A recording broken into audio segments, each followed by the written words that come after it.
Okay, hello, welcome to the Escaping a Borderline channel. Okay, so since part of the reason for my making this channel is my own personal therapy, I'm going to start where a good therapist would try to start, or at least try to drill down to early on. And that is like the origins of why I accepted this messed up relationship that I'm in the first place. Excuse me. Okay. I apologize if you hear something rattling around in my mouth as I record. It's a Ricola. Thank you, Switzerland. I'm getting over a seasonal cold right now as I record. Anyway. So yeah, my childhood wasn't as abusive as other people's that I've known. Like, I didn't have it as bad as others, and I know that right now. I did have it worse than others, though. My mom, she was married to my birth father, and I wasn't like they had been married for a year or two when she had me, and then they got divorced within a year of me being born. According to my mother, and I've never been able to question my biological dad on this at all. But according to my mom, it was a very easy divorce. He wanted out of it, and the fact that I'm approaching the age of 40 within the next couple of years, and I haven't talked to the guy almost ever. I think that much was probably true. He didn't really want to be a dad, and maybe he feels guilty. Maybe the guilt's built on him over the years. Maybe he's dead. I have no idea. I don't know, and I don't care. But anyway, a couple years later, my mom got married to a physically abusive cop. We were living in a small town where everybody knew each other. My mom met the cop when she was a dispatcher at the police station. And like I said, he was incredibly physically abusive. Pretty soon after they got married, his whole family enabled the abuse. I was around 3 at the time. My leg got broken. Not due to him, due to a motorcycle accident. I was riding on the back of my mom's motorcycle. It was a rainy day. It slid. I broke my right femur. And anyway, I was in a cast for a couple months. And he couldn't harm me because I was under regular doctor visits at the time. So he couldn't physically beat the shit out of me. So what he used to do instead was he'd sit there across the room from me. I couldn't get off the couch. And he'd break my toys. He'd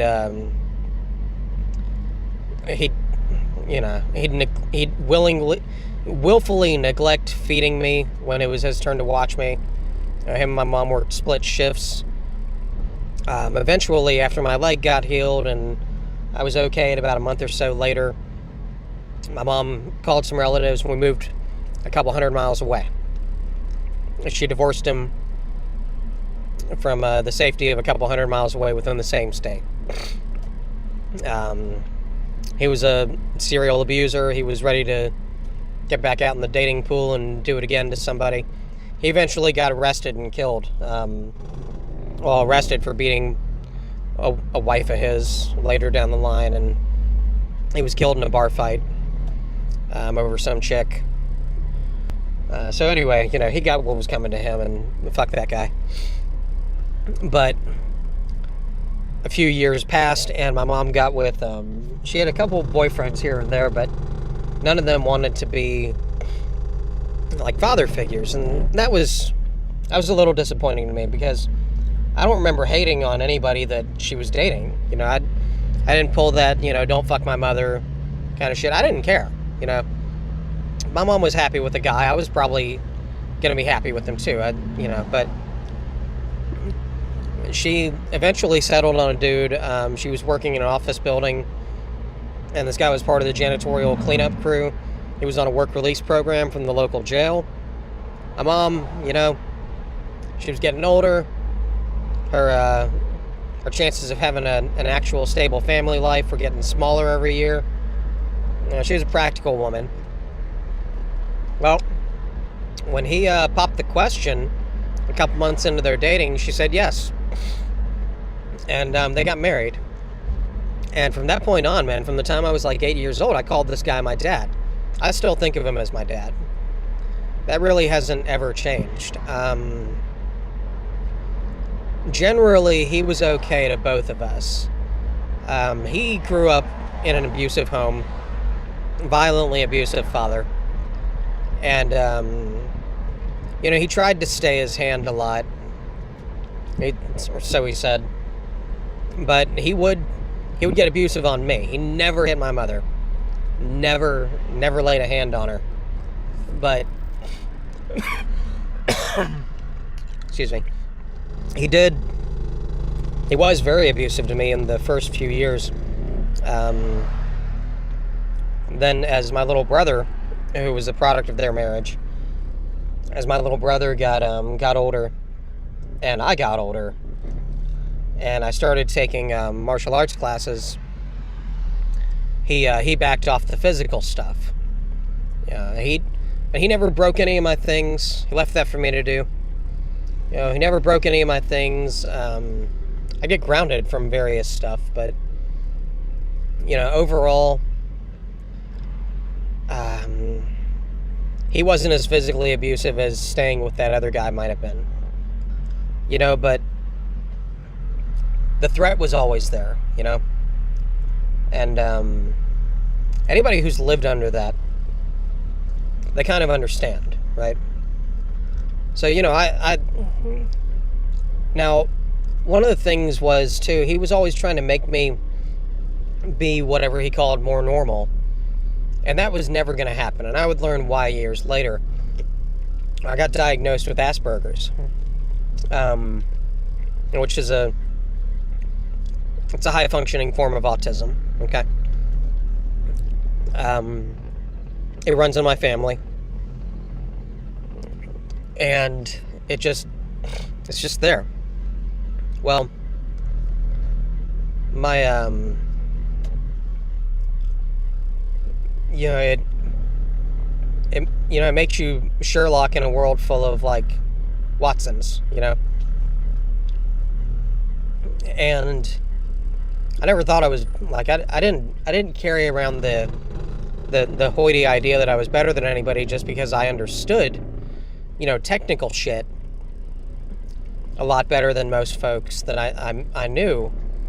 But it did cause me to look for different friends, that I might normally have had. And it made social situations with me weird because my stepdad was always trying to, like, socialize me and get me used to dealing with people. My parents would not find out about my diagnosis until I was an adult, and I went and got checked out because I was like, I want to know what the fuck is up with me, because I'm not a normal person, and if there's a diagnosis, if there's a modality, I want to know about it, Well, anyway,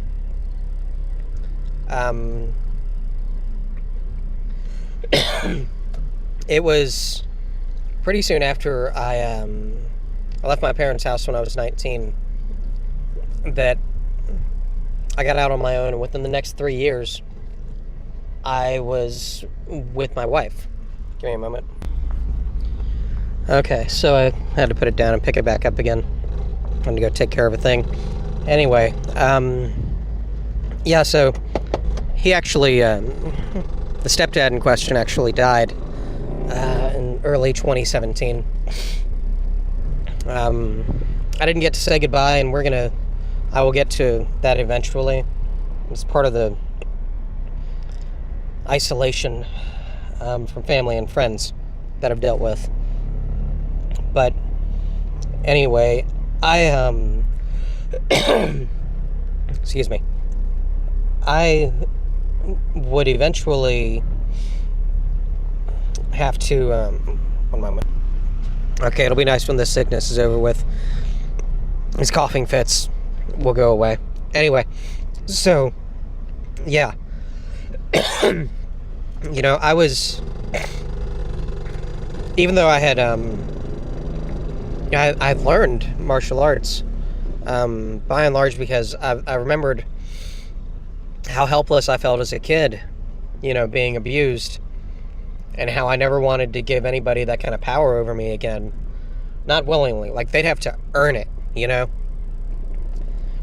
I became a very good fighter in a very short amount of time, and I wasn't using it, like, at least not knowingly anyway, I wasn't using it to sublimate, you know, my feelings towards my abusers. Like, when I was hitting the punching bag, I didn't see my stepdads, plural, I didn't see their faces, you know, in the bag.